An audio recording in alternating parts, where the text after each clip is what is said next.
Hi everyone, welcome back with me again in the channel. On today's tutorial, I'm going to show you how to quickly create a landscape poster using Canva app. So this time I'm using Canva on my mobile, and to easily create a poster you can just use the template. So here I'm going to just find a landscape poster template first. So click on the search column at the top and type in a landscape poster as the keyword.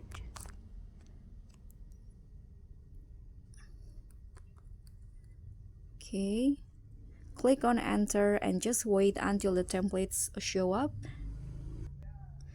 And here you can just select the templates that you want to use that match, of course, with your needs of poster.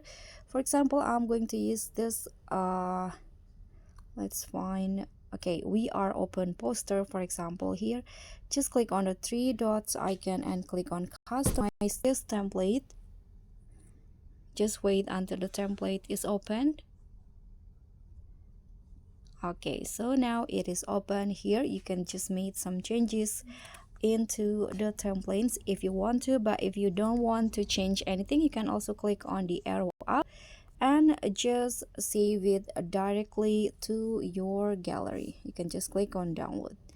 So that's all for me. Thank you so much for watching. Don't forget to like, comment, and subscribe. Also click on the thanks. Bye.